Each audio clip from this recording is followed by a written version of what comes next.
नमस्कार दोस्तों, स्वागत है आप सभी का आपका अपना यूट्यूब चैनल जीटीएम क्लासेस में। दोस्तों आज के इस वीडियो में 10th क्लास संस्कृत का दोस्तों 100 काफ़ी महत्वपूर्ण प्रश्न आज के इस वीडियो में करेंगे। और यह जो 100 जो प्रश्न है दोस्तों वह 100 वायरल प्रश्न है। इसमें से बहुत सारा प्रश्न जो होगा हूबहू आपके एग्जाम में यानी संस्कृत के एग्जाम में आएगा। ठीक है, इसलिए आप लोग इस वीडियो को शुरू से अंत तक देखिए, एक भी क्वेश्चन को स्किप मत करिएगा।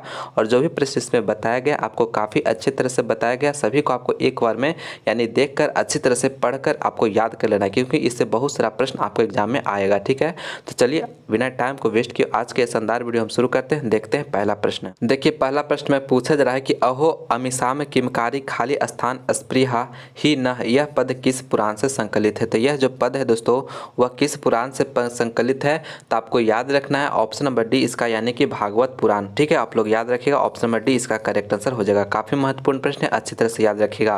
अगला प्रश्न देखिए मेरा दूसरा नंबर पूछे कि विभिन्न जाति और धर्म के लोग भारत में कैसे रहते हैं। विभिन्न जाति और धर्म के लोग जो है भारत में कैसे रहते हैं, तो एकत्व भाव से रहते हैं। ऑप्शन नंबर ए इसका राइट आंसर हो जाएगा। आप लोग अच्छी तरह से याद रखिएगा, एकत्व भाव से।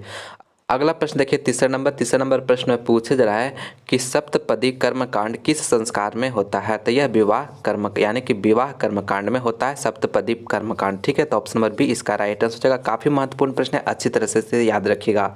अगला प्रश्न देखिए चौथा नंबर पूछा कि भारतीय संस्कृति में कितने संस्कार होते हैं। भारतीय संस्कृति में जो होते हैं कितने संस्कार होते हैं, तो आप लोग याद रखिएगा 16 संस्कार होते हैं। काफी आसान सवाल था, बहुत बार आपको हम पहले करवा चुके हैं, तो ऑप्शन नंबर सी इसका राइट आंसर हो जाएगा। अगला प्रश्न देखिए मेरा पांचवा नंबर प्रश्न पूछे जाए कि विनय किसका नाश करता है। विनय जो है किसका नाश करता है, तो आकृति को नाश करता है। ऑप्शन नंबर डी इसका राइट आंसर हो जाएगा। आप लोग अच्छी तरह से याद रखिएगा। अगला प्रश्न देखिए मेरा छठा नंबर प्रश्न में पूछे जा रहा है कि उत्तम शांति क्या है। उत्तम शांति जो है मेरे प्यारे साथियों वो क्या है, तो वह क्षमा है। आप लोग याद रखिएगा, ऑप्शन नंबर ए इसका राइट आंसर हो जाएगा। उत्तम शांति क्या है, तो क्षमा है, ए ऑप्शन करेक्ट है। अगला प्रश्न देखिए सातवां नंबर प्रश्न में पूछा जा रहा है कि अस्योत्तरम में कौन संधि। अस्योत्तरम में जो है कौन संधि है, तो आप लोग याद रखिएगा स्वर संधि। ऑप्शन नंबर ए इसका करेक्ट आंसर हो जाएगा, यानी कि अस्योत्तरम में जो है स्वर संधि है। ऑप्शन नंबर ए इसका करेक्ट आंसर हो जाएगा। दोस्तों आप लोग इस वीडियो के लास्ट तक बने रहिएगा, 100 महत्वपूर्ण प्रश्न इस वीडियो में हम करेंगे। और सभी को प्रश्न जो इसमें 100 को करवा रहे हैं उसको सभी को अच्छी तरह से याद कर लेना है, क्योंकि इसमें बहुत सारा प्रश्न आपको हूबहू इसमें से पूछा जाएगा। एक भी क्वेश्चन को स्किप मत करिएगा, पूरा वीडियो को देखकर सभी को अभी के अभी आपको रट जाना है दोस्तों। ठीक है, आप आराम से इसे में अगर पूरा रट जाते हैं तो इसमें आपको 30 से 30 करने का मतलब बहुत सारा प्रश्न हूबहू आपको एग्जाम में आ जाएगा इससे। ठीक है, और दोस्तों आप अब इस वीडियो को अभी तक लाइक नहीं किए तो प्लीज़ लाइक जरूर करिए, और चैनल को अभी तक सब्सक्राइब नहीं किए दोस्तों तो प्लीज़ चैनल को सब्सक्राइब भी जरूर से जरूर कर लीजिए। ठीक है, पूरी एग्जाम के दौरान दोस्तों आपके लिए काफ़ी मेहनत किए हैं, तो आप लोग भी अपना जो है सहयोग प्रदान कीजिए। अपना जो अभी तक सब्सक्राइब नहीं किए तो प्लीज़ चैनल को सब्सक्राइब जरूर से जरूर कर लीजिएगा, और शेयर भी इस वीडियो को ज़्यादा से ज़्यादा करिएगा। देखिए दोस्तों अगला प्रश्न में 8वां नंबर में पूछा जा रहा है कि किस शब्द में जो है वी उपसर्ग नहीं। आपको बताना है मेरे प्यारे साथियों कि किस शब्द में जो है वह वी उपसर्ग नहीं है, तो वेदह में। आप लोग याद रखिएगा, ऑप्शन नंबर बी इसका राइट आंसर हो जाएगा। वेदह में जो है वी उपसर्ग नहीं है, बाकी विकासः में, विनय में, व्यवहार में, ये सभी में है, लेकिन वेदह में नहीं है, इसलिए बी ऑप्शन का करेक्ट हो गया। अगला प्रश्न अब देखिए 9वां नंबर प्रश्न में पूछा जा रहा है कि किस समास का पहला पद अवयव होता है। काफी महत्वपूर्ण प्रश्न दोस्तों, एक प्रश्न यहाँ से एकदम पक्का पूछा जाएगा। देखिए पूछे किस समास का पहला पद जो होता है अवयव होता है, तत्पुरुष का, कर्मधारय का, अवयवी भाव का, द्वंद्व का। तो यहाँ पे अवयवी भाव इसका राइट आंसर हो जाएगा। ठीक है, ऑप्शन नंबर सी यहाँ पे राइट आंसर हो जाएगा। ठीक है, आप लोग याद रखिएगा। देखिए तत्पुरुष समास को हम कब पहचानेंगे यानी कैसे पहचानेंगे, जिसमें कारक चिन्ह रहेगा। ठीक है ना, कारक चिन्ह का अगर लोप हो जाएगा तो उसमें तत्पुरुष समास का उसको हम कहेंगे। और द्वंद्व किसको कहेंगे, यानी कि द्वंद्व उसको कहेंगे जिसमें अगर विग्रह करने पर, कहने का मतलब और आए। ठीक है, जैसे माता पिता, तो माता और पिता एक दूसरे को उल्टा रहेगा। ठीक है ना, भाई बहन, ये सभी क्या आ जाता है द्वंद्व समास में। और कर्मधारय यानी जिसमें किसी का उपमान दिया जाए। ठीक है ना, जैसे कमल नयन इस तरह का आता है। ठीक है, कमल नयना इस तरह से इसका एग्जाम्पल होता है। तो सभी याद रखिएगा, सभी महत्वपूर्ण है। यहाँ से एक कहने मतलब समाज से दोस्तों आपके बोर्ड पे हमें 3 से 4 प्रश्न पूछे जाता है। ठीक है, उसे आप आसानी से इसे सॉल्व कर सकते हैं। ठीक है, चलिए अगला प्रश्न अब देखते हैं 10वां नंबर प्रश्न में पूछे जा रहा है कि चार्थे द्वंद्व का उदाहरण कौन सा है, यानी चार्थे द्वंद्व का उदाहरण जो है कौन सा है, तो आप लोग याद रखिएगा धर्म, धर्मार्थ, कामा है। ऑप्शन नंबर डी इसका राइट आंसर हो जाएगा। ठीक है, यानी चार्थे द्वंद्व का उदाहरण जो है धर्मार्थ कामा, ऑप्शन नंबर डी करेक्ट है। अगला प्रश्न अब देखते हैं 11 नंबर पूछ रहे कि किस शब्द में अंग उपसर्ग है। आपको काफ़ी महत्वपूर्ण प्रश्न आपको याद रखना है कि किस शब्द में जो है अंग उपसर्ग है, तो आहारा में। ठीक है, ऑप्शन नंबर ए इसका राइट आंसर हो जाएगा। आप लोग अच्छी तरह से याद रखिएगा। चलिए अगला प्रश्न आप देखते हैं 12 नंबर पूछे कि दुर्गमम शब्द में कौन सा उपसर्ग है। देखिए उपसर्ग जो होता है दोस्तों शब्द के पहले लगा हुआ रहता है और प्रत्यय जो होता है शब्द के अंत में लगा हुआ रहता है। ठीक है, आप लोग याद रखिएगा।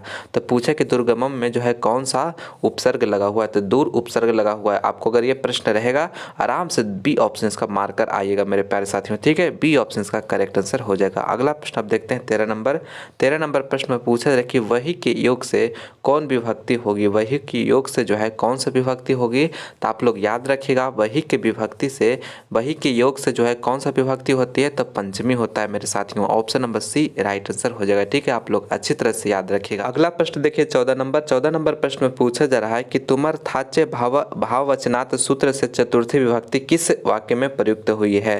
तो देखिए आपको बताना है 14 नंबर प्रश्न में दोस्तों कि तुमर थाचे भाववचनात् सूत्र से जो चतुर्थी विभक्ति होता है वो किस वाक्य में प्रयुक्त हुआ है। तो आप लोग ये से देखिए लिखा हुआ छात्रा पठनाय विद्यालयम गच्छन्ति, ये जो लिखा हुआ है वाक्य इसी में इसका यानी कि चतुर्थी विभक्ति का प्रयोग हुआ है। ठीक है, तो आप लोग इसे याद रखिएगा। डी ऑप्शन का करेक्ट आंसर हो जाएगा। यह सूत्र हो गया, सूत्र से ये जो है वाक्य यानी कि प्रयुक्त हुआ है, तो डी ऑप्शन करेक्ट हो गया। ठीक है, चलिए अगला प्रश्न आप देखते हैं 15 नंबर पूछा है कि कर्ता कारक में कौन सी विभक्ति होती है। कर्ता कारक में जो होता है कौन सी विभक्ति होती है। काफ़ी आसान सवाल है दोस्तों, इसका राइट आंसर हो जाएगा प्रथमा। ठीक है, ए ऑप्शन का करेक्ट आंसर है। ठीक है, अच्छी तरह से याद रखिएगा। अगर याद नहीं होगा तो आप लोग याद रखिएगा, रट जाइए दोस्तों। एकदम सभी प्रश्न इसमें जो दिया हुआ है ना सभी महत्वपूर्ण प्रश्न है, इसी में से अधिकांश प्रश्न रहेगा, सभी को रट जाइए आप। ठीक है, पूछ रहे कि कर्ता कारक में कौन सी विभक्ति होती है, तो option number A right answer है। अगला प्रश्न आप देखते हैं 16 नंबर प्रश्न में पूछा है कि भवत शब्द के सप्तमी विभक्ति के रूप कौन सा है। यानी भवत शब्द जो है उसका सप्तमी विभक्ति का जो रूप होगा वह कौन होगा। तो देखिए आपको याद रखना है हो जाएगा भवसु। ठीक है ना, भवसु। ठीक है, बी ऑप्शन का करेक्ट आंसर हो जाएगा भवसु। इसका आप लोग याद रखिएगा भवत शब्द के सप्तमी विभक्ति का रूप कौन सा है, तो भवतसु। बी ऑप्शन का करेक्ट आंसर हो जाएगा। अगला प्रश्न आप देखते हैं 17 नंबर पूछ रहे कि सखा पद का मूल रूप क्या है। सखा शब्द का जो मूल रूप है वो क्या है, तो सखी हो जाएगा आपको। ठीक है, आप याद रखना option number C right answer हो जाएगा। सखा शब्द यानी सखा पद का जो मूल रूप क्या है, तो सखी। सी ऑप्शन करेक्ट है। अगला प्रश्न देखिए 18 नंबर पूछा जा रहा है कि विभेदी में कौन सा धातु है। विभेदी में जो है कौन सा धातु है, तो आप लोग याद रखिएगा भी धातु है। ठीक है, बी ऑप्शन का करेक्ट आंसर हो जाएगा। चलिए अगला प्रश्न आप देखते हैं 19 नंबर पूछा है कि दृश्य धातु के लिट लकार का रूप कौन सा है। दृश्य धातु का जो है लिट लकार का रूप कौन सा है, तो आप लोग याद रखिएगा द्रच्छेती हो जाएगा। ऑप्शन नंबर सी इसका राइट आंसर हो जाएगा। कौन हो जाएगा, द्रच्छेती। सी ऑप्शन इसका करेक्ट आंसर मेरे प्यारे साथियों। ठीक है, आप लोग अच्छी तरह से याद रखिएगा। अगला प्रश्न आप देखते हैं 20 नंबर प्रश्न में पूछा जाता है कि किस शब्द में अनियर प्रत्यय है। किस शब्द में जो है अनियर प्रत्यय है, तो आपको याद रखना है किस शब्द में अनियर प्रत्यय है, तो पठनीयम में है। ठीक है, आप लोग याद रखिएगा। डी ऑप्शन का करेक्ट आंसर हो जाएगा। काफ़ी महत्वपूर्ण प्रश्न है, भी अच्छी तरह से याद रखिएगा पठनीयम में। अगला प्रश्न आप देखते हैं 21 नंबर पूछा है कि डीएवी विद्यालय की स्थापना किसने की। यानी डीएवी विद्यालय की जो स्थापना किए हैं वो किसने किए हैं, तो दयानंद सरस्वती के अनुयायियों ने। ऑप्शन नंबर डी यहाँ पे बिल्कुल करेक्ट आंसर। आप लोग याद रखिएगा दयानंद सरस्वती के अनुयायियों ने किए हैं डीएवी विद्यालय की स्थापना। अगला प्रश्न देखिए 22 नंबर प्रश्न में पूछा जाता है कि मंदाकिनी वर्णम पाठ रामायण के किस कांड से संकलित है, तो अयोध्या कांड से संकलित है मेरे प्यारे साथियों। अच्छी तरह से याद रखिएगा, सी ऑप्शन बिल्कुल करेक्ट आंसर है। अगला प्रश्न आप देखते हैं 23 नंबर पूछा है कि राम मंदाकिनी को शोभा किसको दिखा रहे हैं। यानी राम जो है मंदाकिनी का शोभा किसको दिखा रहे हैं, तो सीता जी को दिखा रहे हैं ना, तो ऑप्शन नंबर डी इसका राइट आंसर हो जाएगा। ठीक है, आप लोग अच्छी तरह से याद रखिए, डी ऑप्शन बिल्कुल करेक्ट आंसर है। अगला प्रश्न आप देखते हैं 24 नंबर प्रश्न में पूछा है कि पथिक स्नान करने कहाँ गया। पथिक जो था वह स्नान करने के लिए कहाँ जाता है, तो तालाब में जाता है मेरे प्यारे बाबू। ठीक है, ऑप्शन नंबर ए इसका राइट आंसर हो जाएगा। आप लोग अच्छी तरह से इसे याद रखिएगा। अगला प्रश्न देखिए 25 नंबर प्रश्न में पूछा है कि दान किसको देना चाहिए। दान जो है किसको देना चाहिए, तो आप लोग याद रखिएगा दरिद्र को देना चाहिए। ठीक है, बी ऑप्शन का करेक्ट आंसर हो जाएगा।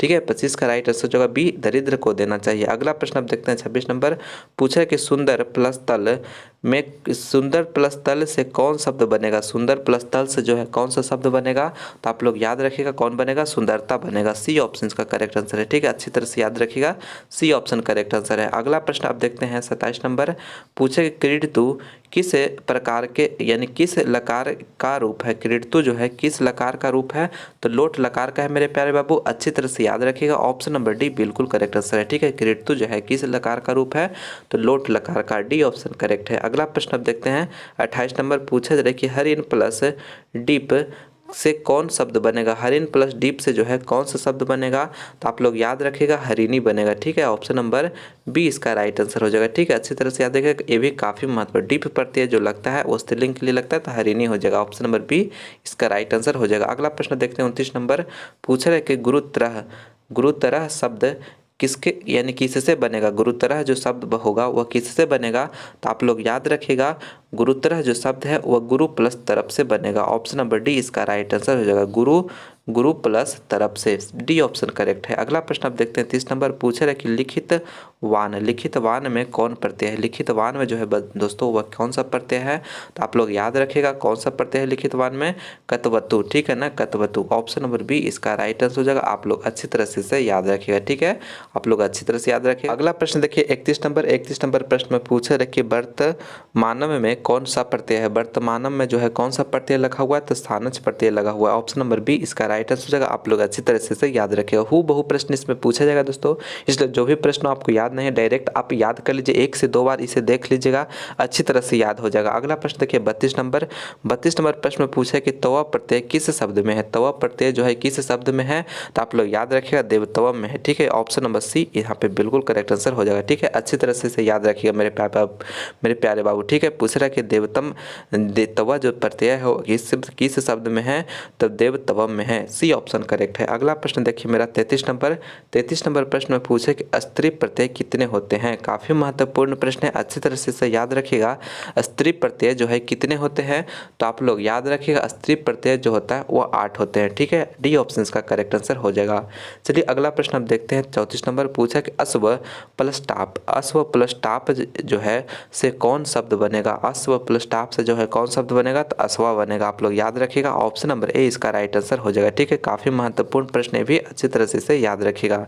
चलिए अगला प्रश्न अब 35 नंबर पूछा जा रहा है कि क्षत्रिय शब्द में कौन सी तद्धित प्रत्यय है। क्षत्रिय में जो है कौन सा तद्धित प्रत्यय लगा हुआ है, वही आपसे इसमें पूछा जा रहा है, तो आप लोग याद रखिएगा क्षत्रिय में जो है घ प्रत्यय है। कौन है, घ प्रत्यय, ऑप्शन नंबर ए इसका राइट आंसर हो जाएगा। आप लोग अच्छी तरह से इसे याद रखिएगा। चलिए अगला प्रश्न अब देखते हैं 36 नंबर प्रश्न में पूछा जा रहा है कि अवैरा करुणा और मैत्री भाव से किसकी उत्पत्ति होती है। यानी कि अवैरा हो गया, करुणा, मैत्री भाव से किसकी उत्पत्ति होती है, तो आप लोग याद रखिएगा इससे जो है शांति की उत्पत्ति होती है। ऑप्शन नंबर बी इसका राइट आंसर हो जाएगा। ठीक है, अच्छी तरह से इसे याद रखिएगा। दोस्तों इस वीडियो में आप लोग 100 प्रश्न तक बने रहेगा, क्योंकि दोस्तों इसमें 100 प्रश्न हम करवा रहे हैं। इससे बहुत सारा प्रश्न हूबहू इससे पूछा जाएगा, इसलिए आप एक भी क्वेश्चन को स्किप मत करिएगा, वीडियो के लास्ट तक जरूर बने रहेगा।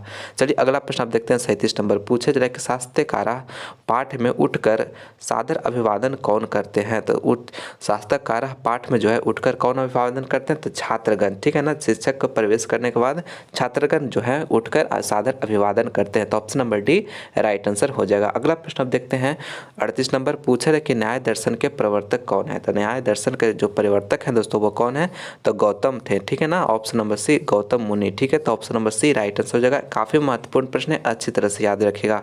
अगला प्रश्न अब देखते हैं 39 नंबर पूछे कि दुख का विषय क्या है। दुख का जो विषय है मेरे प्यारे बाबू वो क्या होता है, तो अशांति। ऑप्शन नंबर बी इसका राइट आंसर हो जाएगा। आप लोग अच्छी तरह से याद रखिएगा। अगला प्रश्न अब देखते हैं 40 नंबर प्रश्न में पूछ रहा है कि कर्ण शक्र को चौथी बार क्या देना चाहता है? कर्ण जो है, कर्ण शक्र को चौथी बार क्या देना चाहता है? तो सोना देना चाहता है। दोस्तों आप लोग याद रखिए, ऑप्शन नंबर डी इसका राइट आंसर हो जाएगा। सोना देना चाहता है चौथी बार में। ठीक है, अगला प्रश्न आप देखते हैं। 41 नंबर पूछे कि मैथिली भाषा के कवि कौन है? मैथिली भाषा के कवि जो है मेरे प्यारे बाबू कौन है? तो काफ़ी बार आपको यह प्रश्न करवा चुके हैं। ऑप्शन नंबर बी इसका राइट आंसर हो जाएगा विद्या। ठीक है, विद्यापति। अगला प्रश्न आप देखते हैं। 42 नंबर पूछे कि आलस्य शाला में आग कब लगाई गई? आलस्य शाला में जो है आग कब लगाई गई थी? तो जब सभी लोग सो रहे थे, यानी जब सो रहे थे सब लोग उसी टाइम लगाई गई थी, यानी कि आलसियों को पहचानने के लिए। तो ऑप्शन नंबर सी इसका, यानी उसके परीक्षा के लिए। तो option number C right answer, जब सो रहे थे। अगला प्रश्न अब देखते हैं। 43 नंबर पूछा कि लौकिक संस्कृत साहित्य में लगभग कितनी कवित्रियों के पद मिलते हैं? तो आपको याद रखना है, लौकिक संस्कृत साहित्य में लगभग कितने कवित्रियों के पद मिलते हैं? तो आप लोग याद रखिएगा 40। ठीक है, option number D right answer हो जाएगा। अगला प्रश्न आप देखते हैं। 44 नंबर पूछा था कि सर्व शुक्ला सरस्वती किसने कहा है? यानी सर्व शुक्ला सरस्वती किसने कहा है? तो आप लोग याद रखिएगा किसने कहा है। तो इसका राइट आंसर हो जाएगा वह दंडी। ठीक है, दंडी को, यानी दंडी ने कहा। ठीक है, ए ऑप्शन का करेक्ट आंसर हो जाएगा। यानी सर्व शुक्ला सरस्वती जो है किसने कहा है? देखिए पूछा जा रहा है ना, तो दंडी आंसर हो जाएगा। ठीक है, option number A right answer हो जाएगा। किसको कहा जाता है पूछा जाएगा? तो विजयांका हो जाएगा। ठीक है, तो दोनों प्रश्न को अच्छी तरह से याद रखिएगा। अगला प्रश्न आप देखते हैं। 45 नंबर पूछा है कि जगत प्लस गौरवम का संधि विच्छेद क्या होगा? जगत प्लस गौरवम की संधि विच्छेद जो होगा वो मेरे प्यारे बाबू वो क्या होगा? तो आप लोग याद रखिएगा ऑप्शन नंबर बी इसका राइट आंसर होगा, यानी जगत गौरवम। ऑप्शन नंबर बी बिल्कुल करेक्ट आंसर है। अगला प्रश्न अब देखते हैं। 46 नंबर पूछा है कि ई प्लस अ के मेल से कौन सा नया वर्ण बनेगा? काफ़ी महत्वपूर्ण प्रश्न है, अच्छी तरह से याद रखिएगा। ई प्लस अ के मेल से जो है कौन सा वर्ण बनेगा? तो आप लोग याद रखिएगा कौन सा वर्ण बनेगा। ऑप्शन नंबर सी इसका राइट आंसर हो जाएगा, य बनेगा। ठीक है, ऑप्शन नंबर सी इसका बिल्कुल करेक्ट आंसर हो जाएगा। यानी ई प्लस य के मेल से जो बनेगा वो य बनेगा। Option number C right answer है। अगला प्रश्न अब देखते हैं। 47 नंबर प्रश्न में पूछा जा रहा है कि नीलम उत्पलम का समस्त पद कौन सा है? नीलम उत्पलम का जो समस्त शब्द होगा वो क्या होगा?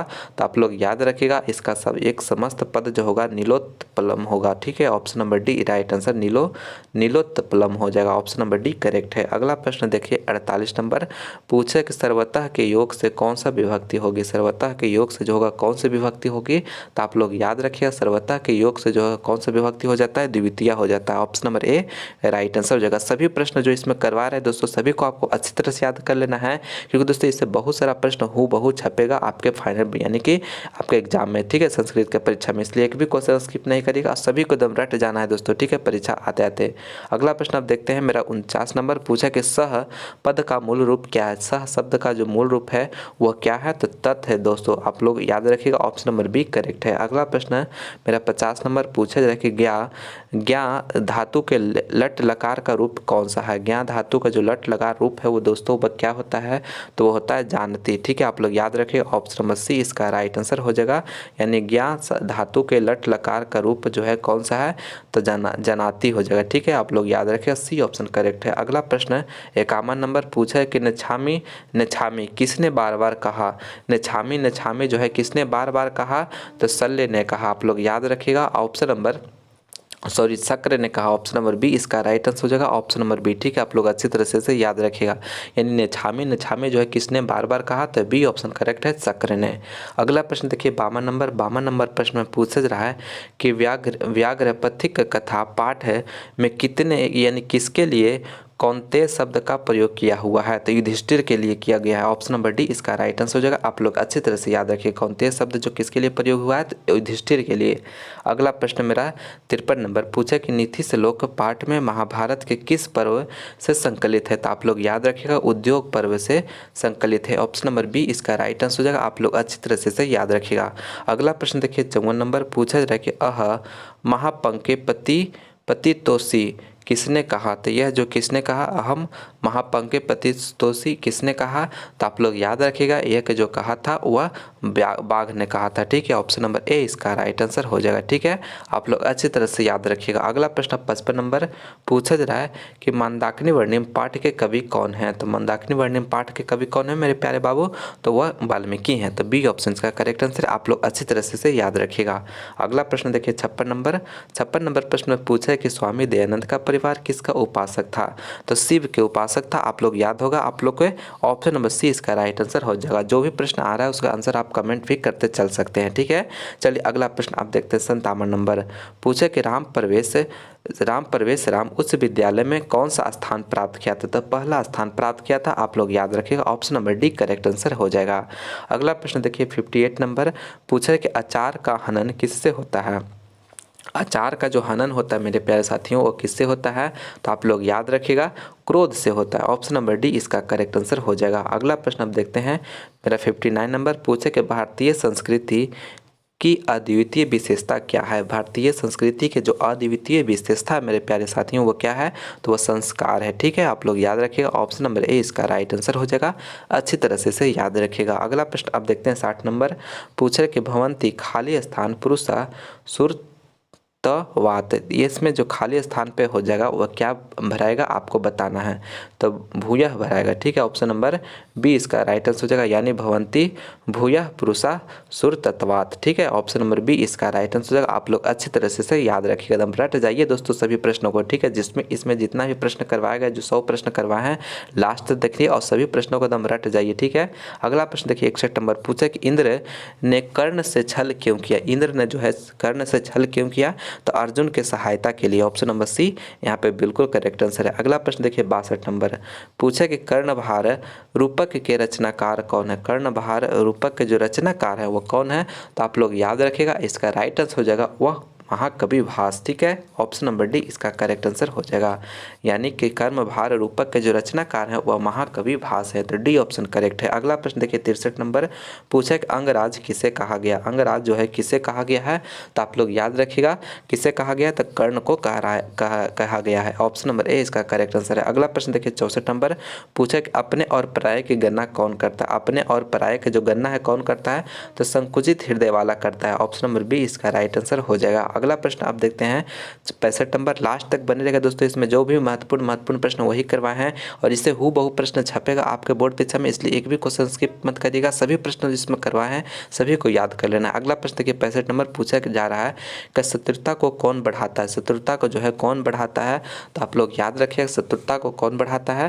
तो स्वार्थ बढ़ाता है मेरे प्यारे साथियों। ऑप्शन नंबर ए इसका राइट आंसर हो जाएगा। अगला प्रश्न देखिए 66 नंबर पूछा कि अगत्य शब्द किससे बना? अगत्य शब्द जो है वह किससे बना हुआ है? आप लोग याद रखिएगा, आ प्लस गम प्लस लयप शब्द से बना हुआ है। ऑप्शन नंबर बी इसका राइट आंसर हो जाएगा, आ प्लस गम प्लस लयप। ऑप्शन नंबर बी करेक्ट है। अगला प्रश्न मेरा 67 नंबर पूछा है कि विधि लिंग लकार का रूप कौन सा है? विधि लिंग लकार का जो रूप है वह कौन सा है?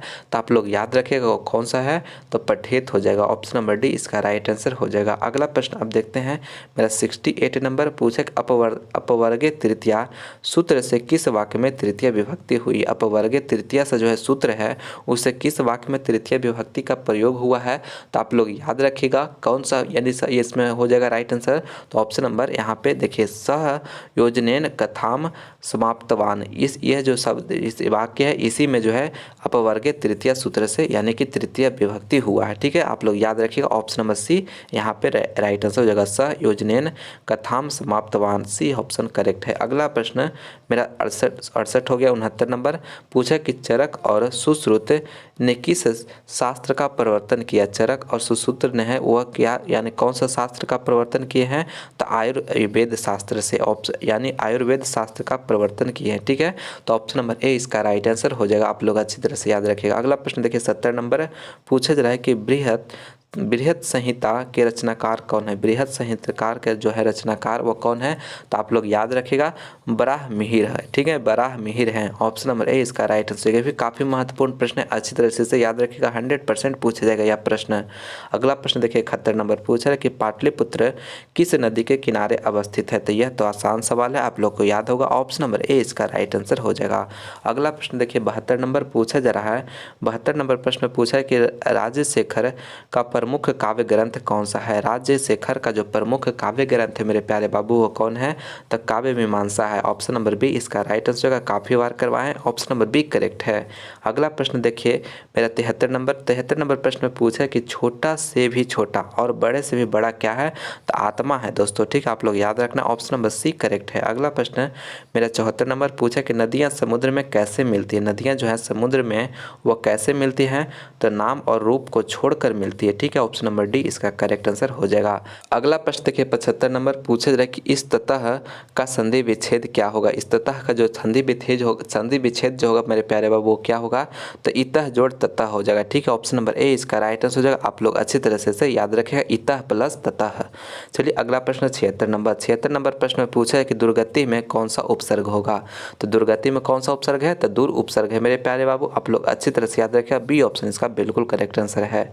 अगला प्रश्न देखिए 77 नंबर प्रश्न में पूछा जा रहा है कि पुरुष परीक्षा का विग्रह क्या होगा? पुरुष परीक्षा का जो विग्रह होगा मेरे प्यारे बाबू क्या होगा? तो पुरुषः परीक्षा। ठीक है, ऑप्शन नंबर ए इसका राइट आंसर हो जाएगा। आप लोग अच्छी तरह से याद रखिएगा। और दोस्तों अगर अभी तक हमारे इस वीडियो को लाइक नहीं किया दोस्तों तो प्लीज़ आप इस वीडियो को लाइक कर दीजिए, अपने दोस्तों में इस वीडियो को ज़्यादा से ज़्यादा शेयर करिएगा। और अभी तक हमारे इस यूट्यूब चैनल जीटीएम क्लासेस को अभी तक सब्सक्राइब नहीं किए हैं तो प्लीज़ साथियों चैनल को सब्सक्राइब जरूर कर लीजिए, क्योंकि दोस्तों आपके लिए काफ़ी मेहनत से वीडियो बना रहे हैं। लगातार परीक्षा तक दोस्तों आपको लगातार वीडियो प्रोवाइड करा रहे हैं ताकि आप एग्जाम में ज़्यादा से ज़्यादा मार्क्स ला सके। ठीक है, ज़्यादा से ज़्यादा मार्क्स ला कर अपने माता पिता का नाम रोशन करें। ठीक है, अपना नाम रोशन कर सके। तो इसलिए दोस्तों आपसे दिल से विनती कर रहे हैं, प्लीज़ आप अभी तक चैनल को सब्सक्राइब नहीं किए हैं तो प्लीज़ चैनल को सब्सक्राइब जरूर कर लीजिए। चलिए अगला प्रश्न अब देखते हैं। अगला प्रश्न देखिए 78 नंबर पूछा है कि कर्तु किस शब्द का रूप है? कर्तु जो है किस शब्द का रूप है? तो आप लोग याद रखिएगा यानी कर्तरी शब्द का रूप है। ऑप्शन नंबर सी इसका राइट आंसर हो जाएगा। अगला प्रश्न देखिए मेरा 79 नंबर पूछा है कि इच्छति किस धातु का रूप है? इच्छति जो है किस धातु का रूप है?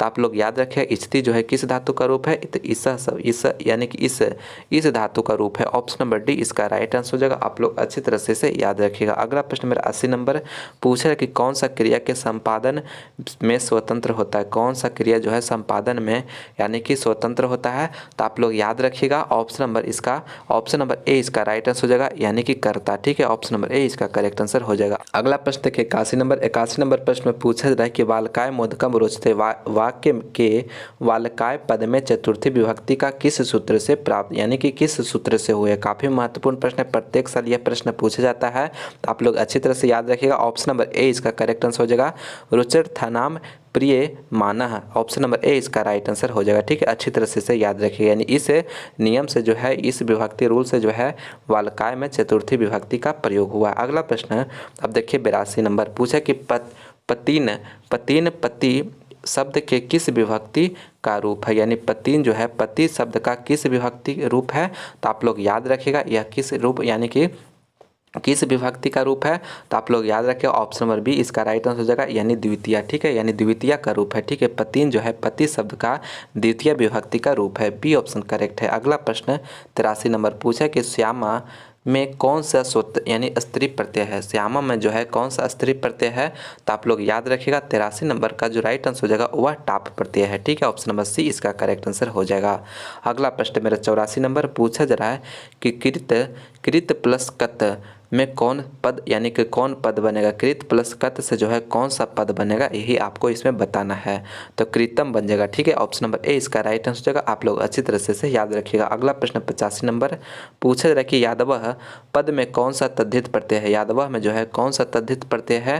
तो आपको याद रखना है ऑप्शन नंबर बी इसका राइट आंसर हो जाएगा अन्न। ठीक है, ऑप्शन नंबर बी करेक्ट है। अगला प्रश्न मेरा 86 नंबर पूछा जाए कि सानच प्रत्यय में कौन सा पद बना है? यानी सानच प्रत्यय में जो है कौन सा पद बना है, तो आप लोग याद रखिएगा ऑप्शन नंबर सी इसका, यानी कि सेवा मानम। ऑप्शन नंबर सी इसका राइट आंसर हो जाएगा, यानी सानच प्रत्यय से जो है कौन सा पद बना हुआ है, तो सेवा मानम बना हुआ है। ऑप्शन नंबर सी करेक्ट है। अगला प्रश्न मेरा 87 नंबर पूछे किस पद में ठक प्रत्यय है, किस पद में जो है ठक प्रत्यय लगा हुआ है, तो आप लोग याद रखिएगा ऑप्शन नंबर डी इसका राइट हो जाएगा, यानी साहित्यिकः। ठीक है ना, साहित्यिकः, डी ऑप्शन इसका करेक्ट आंसर है। अगला प्रश्न मेरा 88 नंबर पूछा कि लक्ष्मी किसके पास जाती है, लक्ष्मी जो है किसके पास जाती है, तो आप लोग याद रखिएगा लक्ष्मी किसके पास जाती है, तो वह परिश्रमी के पास जाती है, तो ऑप्शन नंबर ए इसका राइट आंसर हो जाएगा। इसीलिए हम आपको बार बार बोलते हैं दोस्तों कि आप लोग भी मेहनत करिए, मेहनत करिएगा तो आपको क्या प्राप्त होगा, ज्ञान का प्राप्ति होगा, और ज्ञान जब अगर आप हासिल कर लीजिएगा तभी तो आप धन का प्राप्ति कर सकते हैं, यानी कि लक्ष्मी की प्राप्ति कर सकते हैं। ठीक है, परिश्रम करिए, परिश्रम से पीछे मत हटिए। ठीक है ना, तो ए ऑप्शन इसका करेक्ट आंसर हो जाएगा। और दोस्तों अभी तक हमारे चैनल जीटीएम क्लासेस को सब्सक्राइब नहीं किए दोस्तों, तो प्लीज़ चैनल को सब्सक्राइब जरूर से जरूर कर दीजिए, क्योंकि दोस्तों आपके लिए काफ़ी मेहनत से लगातार वीडियो आपको प्रोवाइड करा रहे हैं दोस्तों, ताकि आप एग्जाम में ज़्यादा से ज़्यादा मार्क्स लाएँ। ठीक है, तो दोस्तों इतना लिए हम आपके लिए मेहनत कर सकते हैं दोस्तों, तो प्लीज़ आप लोग चैनल को सब्सक्राइब नहीं कर सकते हैं, जरूर कर सकते हैं। मुझे पूरा उम्मीद है, बस इतना सा हेल्प करना है कि चैनल को आपको सब्सक्राइब करना है। ठीक है, चलिए अगला प्रश्न आप देखते हैं 89 नंबर प्रश्न में पूछा जा रहा है कि भिक्खन टोला देखने कौन आया था, तो भिक्खन टोला जो देखने आया था वो कौन आया था, तो अध्यापक आए थे दोस्तों देखने के लिए, आप लोग को याद रखना ऑप्शन नंबर बी करेक्ट है। अगला प्रश्न देखिए 90 नंबर पूछा कि स्वामी दयानंद ने किस संस्था यानी कि संस्था की स्थापना की है, स्वामी दयानंद जो है किस संस्था के यानी कि स्थापना किए हैं, तो आप लोग याद रखिएगा आर्य समाज के किए हैं। ठीक है, आप लोग अच्छी तरह से याद रखिएगा ऑप्शन नंबर सी, यानी कि 90 का ऑप्शन नंबर सी इसका राइट आंसर हो जाएगा आर्य समाज का। अगला प्रश्न देखिए 91 नंबर पूछे किस शब्द में विसर्ग संधि नहीं है, किस शब्द में जो है विसर्ग संधि नहीं है, तो आप लोग याद रखिएगा नगरेशमीन। ठीक है ना, option number D right answer हो जाएगा, नगरेशमीन में जो है विसर्ग संधि नहीं है, बाकी सभी में है। अगला प्रश्न देखिए 92 नंबर प्रश्न में पूछ रहे कि किस वाक्य में एनांग विकारा सूत्र से तृतीया विभक्ति हुई है, तो आप लोग याद रखिएगा यानी कि दिनेशा कर्णेन बधिरा अस्ति, इसमें जो है आपको एनांग विकारा सूत्र से तृतीया हुआ है, तो ऑप्शन नंबर सी यहाँ पे बिल्कुल करेक्ट आंसर हो जाएगा। आप लोग याद रखिएगा काफ़ी महत्वपूर्ण प्रश्न है। ठीक है, बार बार आपको पूछा जाता है एनांग विकारा सूत्र से तृतीया विभक्ति कौन हुआ है, तो दिनेशा कर्णेन बधिरा अस्ति, ऑप्शन नंबर सी करेक्ट है। अगला प्रश्न देखिए 93 नंबर प्रश्न में पूछ रहा है कि यत सर्वनाम के प्रथमा विभक्ति एक वचन के रूप कौन सा है, यानी एत सर्वनाम के प्रथमा विभक्ति एक वचन का जो रूप है मेरे प्यारे साथियों वो कौन है, तो आप लोग याद रखिएगा यह है ऑप्शन नंबर ए इसका राइट आंसर हो जाएगा। ठीक है, ऑप्शन नंबर ए इसका करेक्ट आंसर हो जाएगा यह। अगला प्रश्न देखिए 94 नंबर पूछे रहा कि हिमालयात गंगा प्रभवती, वाक्य के हिमालयात पद में पंचमी विभक्ति किस सूत्र से हुई है, तो आप लोग याद रखिए यह किस सूत्र से हुई है, तो भुवः प्रभवः से हुआ है। ठीक है, ऑप्शन नंबर बी इसका राइट आंसर हो जाएगा, भुवः प्रभवः से हुआ है, ऑप्शन नंबर बी इसका राइट आंसर हो जाएगा, यानी हिमालयात में जो है पश्चिमी विभक्ति सूत्र का जो प्रयोग हुआ है वह भुवः प्रभवः से हुआ है, ऑप्शन नंबर बी करेक्ट है। अगला प्रश्न देखिए 95 नंबर पूछा कि चैनम का संधि विच्छेद क्या होगा, चैनम का जो संधि विच्छेद होगा मेरे प्यारे साथियों वो क्या होगा, काफ़ी महत्वपूर्ण प्रश्न है। ठीक है, आप लोग याद रखिएगा चैनम का जो संधि विच्छेद हो जाएगा वह चे प्लस अनम हो जाएगा। ठीक है, ऑप्शन नंबर सी यहाँ पे बिल्कुल करेक्ट आंसर हो जाएगा। अगला प्रश्न देखिए 96 नंबर पूछा जा रहा है कि राज प्लस छत्रम की संधि विच्छेद यानी संधि क्या होगी, राज प्लस छत्रम की जो संधि जो होगा वह क्या होगा, तो आप लोग याद रखिएगा इसका राइट आंसर हो जाएगा वो हो जाएगा राज छत्रम। ठीक है, ऑप्शन नंबर डी इसका राइट आंसर हो जाएगा। ठीक है, यानी छात्र राज प्लस छत्रम का जो संधि होगा वो क्या होगा, तो राज्य छत्रम हो जाएगा, ऑप्शन नंबर डी यहाँ पे बिल्कुल करेक्ट आंसर हो जाएगा। आप लोग अच्छी तरह से याद रखिएगा। अगला प्रश्न देखिए 97 नंबर प्रश्न में पूछे रहे कि उ प्लस अ के मेल से कौन सा वर्ण बनेगा, काफ़ी महत्वपूर्ण प्रश्न है। 97 नंबर आपको अच्छी तरह से याद रखिएगा। ठीक है, आपको देखिए उ प्लस अ के मेल से जो बनेगा वो कौन सा वर्ण बनेगा, तो वह बनेगा, आप लोग याद रखिएगा ऑप्शन नंबर ए इसका बिल्कुल करेक्ट आंसर हो जाएगा। ठीक है, आप लोग अच्छी तरह से याद रखिएगा मेरे प्यारे साथियों। और दोस्तों अभी तक हमारे इस वीडियो को लाइक नहीं किए तो प्लीज़ आप इस वीडियो को लाइक करिए, अपने दोस्तों में इस वीडियो को ज़्यादा से ज़्यादा शेयर भी करिएगा। ठीक है, और आप हमारे यूट्यूब चैनल जीटीएम क्लासेस को अभी तक सब्सक्राइब नहीं किए प्यारे साथियों तो प्लीज़ चैनल को सब्सक्राइब भी जरूर से जरूर कर लीजिएगा, ठीक है। लगातार आपको पूरा परीक्षा तक आपके लिए हम मेहनत करते आए हैं, तो प्लीज़ दोस्तों आप लोग लास्ट में अपना जो है कहने का मतलब एक सहयोग करते जाइए। आप चैनल को सब्सक्राइब जरूर से जरूर कर दीजिएगा, ठीक है, अगर नहीं किए हैं। चलिए अगला प्रश्न आप देखते हैं। मेरा 98 नंबर पूछे कि किस शब्द में समाहार द्विगु समास है। किस शब्द में जो है समाहार द्विगु समास है, तो पंचतंत्र में है, ठीक है। आप लोग याद रखिए ऑप्शन नंबर ए इसका राइट आंसर हो जाएगा। द्विगु समास किसको है, यानी कि जिसमें संख्या वाला जो शब्द होता है ना उसी को क्या बोलते हैं, द्विगु समास बोलते हैं। तो देखिए पंच मैंने यह क्या 5 संख्या का बोध हो रहा है, तो ऑप्शन नंबर ए इसका राइट आंसर हो जाएगा। अगला प्रश्न देखिए मेरा 99 नंबर पूछ रहा है कि घन इव श्यामा का समस्त पद क्या होगा। घन इव श्यामा का जो समस्त पद होगा वो क्या हो जाएगा, तो हो जाएगा घन श्यामा हो जाएगा। Option number C right answer हो जाएगा, ठीक है। आप लोग अच्छी तरह से याद रखिएगा। अगला प्रश्न मेरा 100वां नंबर, यह मेरा लास्ट प्रश्न है। पूछे कि लंबोदरा में कौन समास होगा। लंबोदरा में जो है कौन समास होगा, तो वह बहुब्रीहि समास हो जाएगा। ऑप्शन नंबर डी इसका राइट आंसर हो जाएगा। आप लोग अच्छी तरह से इसे याद रखिएगा, ठीक है। तो फाइनली दोस्तों इस वीडियो में आपके लिए हम 100 महत्वपूर्ण प्रश्न हम करवाए हैं, ठीक है। और सभी जो प्रश्न हैं वो आपके परीक्षा के लिए काफ़ी महत्वपूर्ण है। सभी को आप लोग अच्छी तरह से याद कर लीजिएगा, एक भी क्वेश्चन को स्किप मत करिएगा मेरे प्यारे साथियों, ठीक है। देखिए एक प्रश्न पूछ रहे हैं, उसका आंसर आप लोग जवाब दीजिएगा उसका कमेंट बॉक्स में करके, ठीक है। राजपुत्र जो होगा वह कौन समास होगा, आप लोग कमेंट करके फटाफट जवाब दीजिएगा, ठीक है। आपका कमेंट का हमें इंतजार रहेगा। और जो 100 प्रश्न है ये सभी को आपको अच्छी तरह से याद कर लेना है। तो चलिए मैं उम्मीद करता हूँ कि यह वीडियो आपको पसंद आएगा, तो प्लीज़ आप इस वीडियो को लाइक करें, अपने दोस्तों में ज़्यादा शेयर करें। और आप हमारे यूट्यूब चैनल जीटीएम क्लासेस को अभी तक सब्सक्राइब नहीं किए हैं तो प्लीज़ चैनल को सब्सक्राइब भी जरूर से जरूर कर लीजिए, ताकि आने वाले वीडियो का नोटिफिकेशन आप लोगों को सबसे पहले मिलते हैं अगले वीडियो में। इस वीडियो को देखने के लिए बहुत बहुत धन्यवाद।